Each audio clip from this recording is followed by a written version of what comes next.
This week on Scotty's Garage, I bought myself a 3D printer.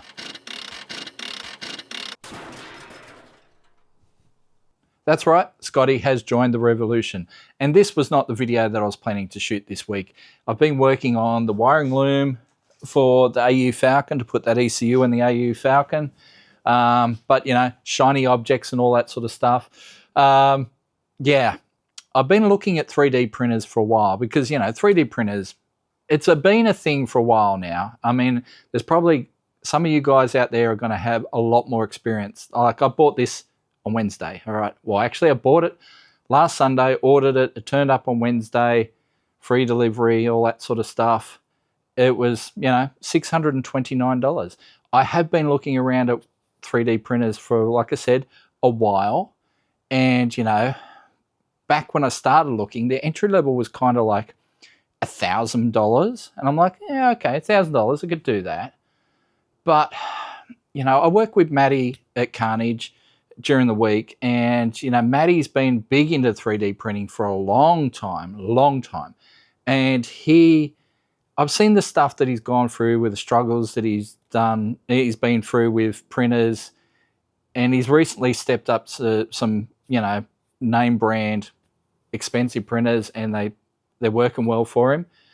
But, you know, I saw him struggle for a long time, and he's making good things, you know, but sometimes shit goes wrong. And I guess that shit goes wrong with everything, but it looked like it was a massive struggle. And I'm kind of like, you know what? I don't need a struggle. I just need something that works. So I waited. And then these things hit the market.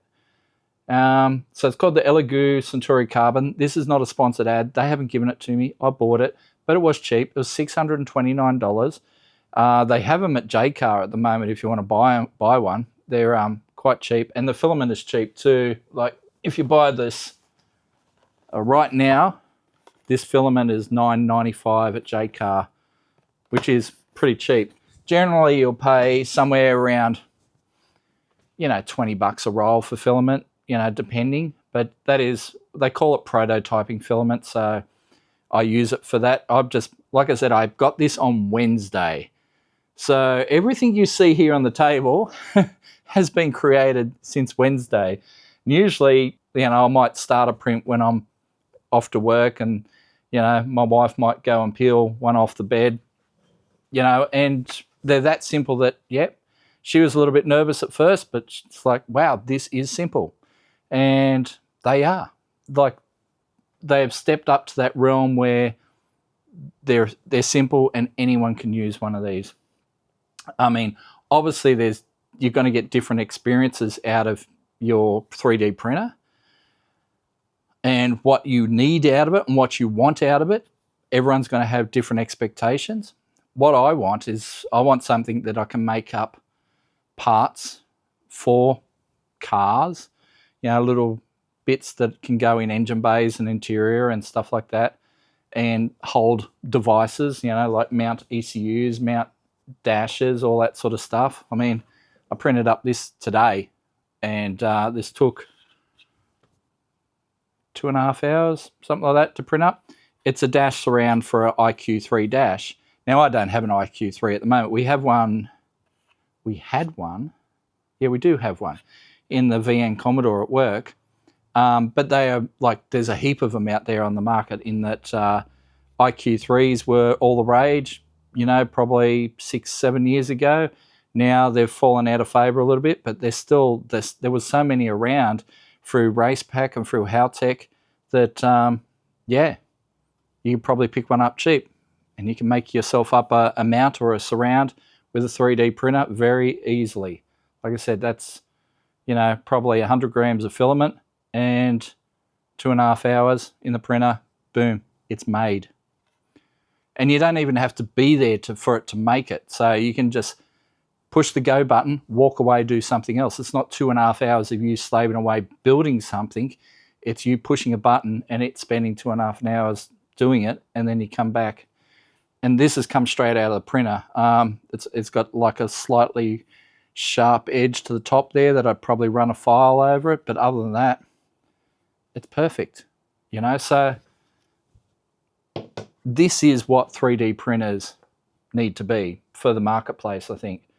You know, push and go. I've already made several benchies. I've gone a bit crazy on the filament. You can see in the background there, I've got like, well, it says 9 boxes, but there's 10 boxes of filament I've bought.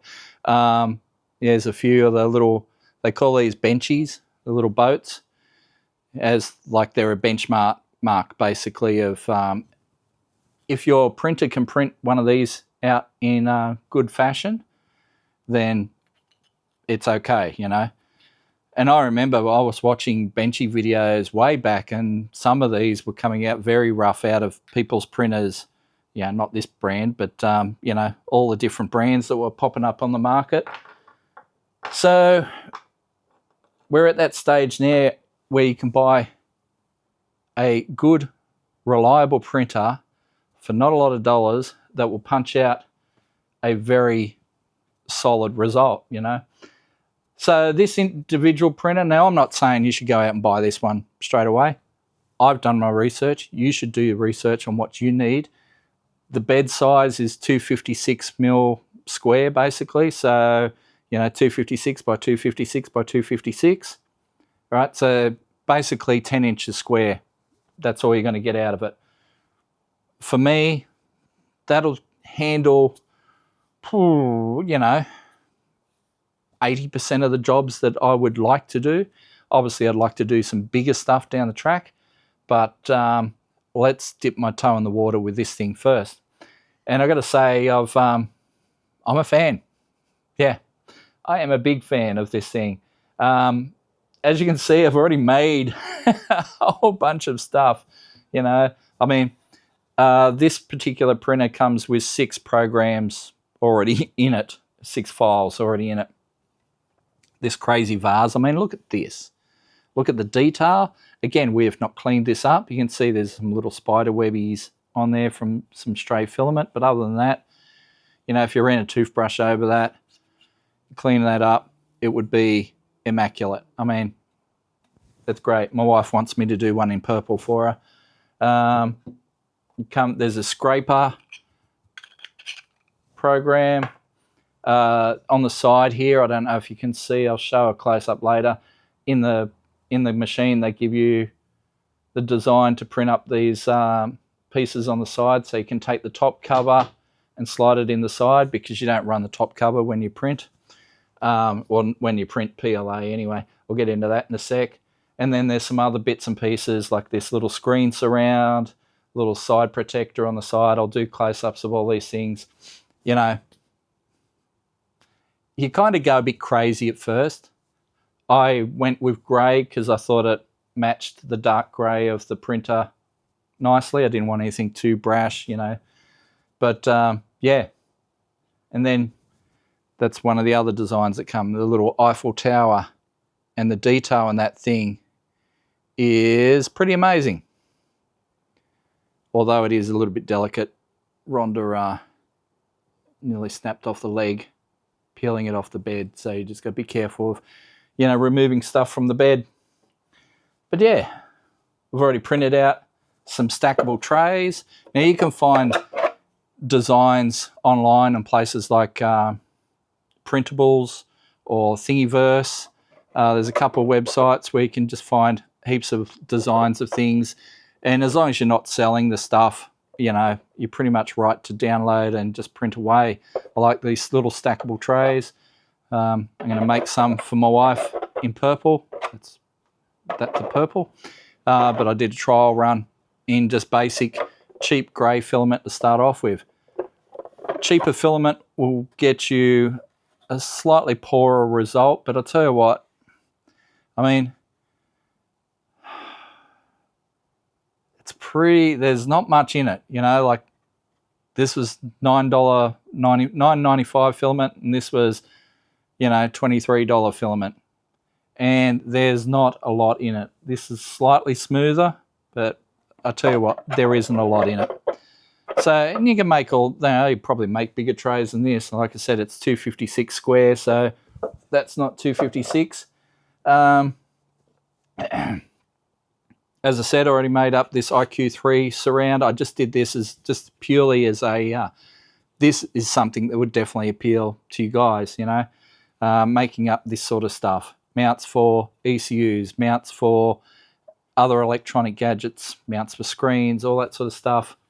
So that's pretty cool. Probably the coolest thing I've done so far is because I'm making this wiring loom right now for the 12s per 2K AU. I bought a Haltech fuse box, all right? So obviously it's got the Haltech logo on it. I'm not using a Haltech though, am I? I'm using an Adaptronic ECU. So I thought, why don't I make up something like that instead? So I've made up the lid just in the 3D printer here today, and that's probably the most adventurous thing I've done so far, you know, putting my own name on the top. You know, I've had to set it up with supports because it prints, you know, that way up, and it's all hollow inside, so it has to support itself inside, so it has to print supports to hold that all in place, you know, when it does that top layer. So I'm explaining this for the general public. Many of you guys will be like, oh, of course, Scotty, and of course you got to do it that way. I'm just explaining for every man at the moment.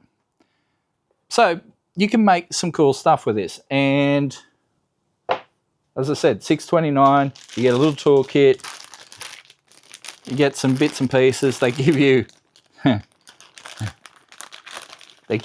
that much filament. It's like, so not a lot, but you got some tools there to take panels off if you need to. It's all metal too, where a lot of these things are plastic. So, I mean, some of these parts are plastic, but the side panels are metal. So it's a pretty good printer for $629. I think it's good value for money. And, you know, it works really well. The first models of these, when they first came out, had very poor lighting.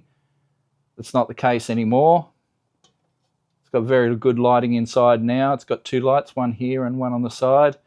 And if you want to start a print, it's pretty simple. Like if you want to do say a benchy, just pick, print, and away she goes. 15 minutes later, we're going to have one of them. Of course, later on, I'm going to have to get into actual proper designing of things. So I'm going to have to learn 3D CAD. So I'm familiar with 2D CAD and making up brackets and stuff for plasma tables and that sort of thing. But 3D is a new thing for me. So I'm going to have to learn 3D and probably something like Fusion 360. It seems to be kind of the industry standard. I know Maddie's learning it at the moment. Adam's been using it for ages, and Adam and Abe both use it at MPW. And so, yeah, it's kind of the industry standard and seems to work pretty well. There are free versions for the average hobbyist, so that qualifies me. If you're doing it for actual commercial use, then you'll have to pay a licensing fee. It is what it is. But yeah, 3D printing. Who would have thought?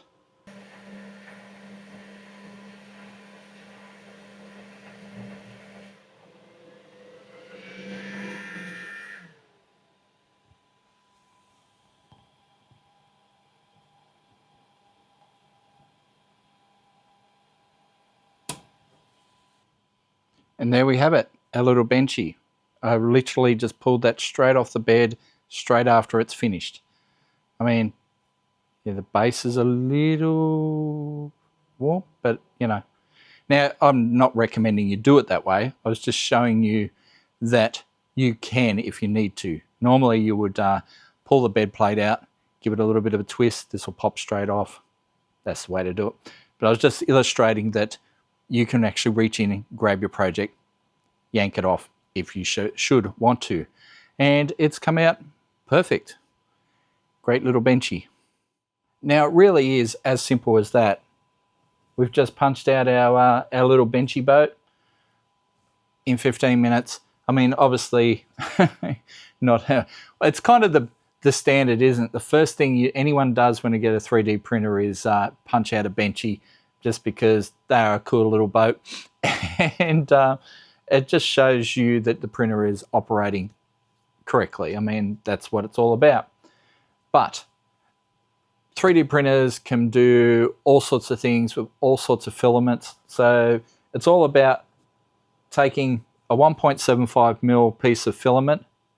Now it comes in different grades and styles. Everything on the table at the moment here is done in what they call PLA. And PLA is your base filament, all right? It's going to be where most of your stuff gets done if you're, as long as it's not, you know, going to see too much heat or anything like that. It doesn't handle heat very well. But, you know, there's no real toxic fumes. It's pretty easy to work with. It's pretty easy to set up. So, especially starting off, PLA will be your stuff. I have got some PETG over there in the box.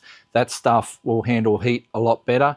And that's the stuff I'll be using for like interior car stuff and that sort of thing. And then you can get into your carbon fiber stuff and that as well. ABS, ASA, there's all sorts of acronyms, but they're for future times. Not quite, you know, like I said, I've had this 4 days. 4 days. And I'm in love with it already. So I'm not going to turn Scotty's Garage into a 3D printing channel. It's basically just to show you that we now have this capability. We have a 3D printer.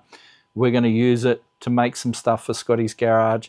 Maybe eventually we'll get to the point of making some stuff to sell, but I'll have to come up with obviously my own designs and that sort of thing for that to happen. So yeah, if you've got any ideas of what you'd like to see, give us a shout out. Maybe I'll do, I don't know, an upscale Benchy with Scotty's Garage on it or something like that. If you are interested, sell it through the store. Anyway, we have a 3D printer. It's awesome. If it's something you're interested in getting into, I would certainly look up the Elegoo Centauri Carbon. It's a good way of getting into 3D printing. I mean, it's cheap and it works.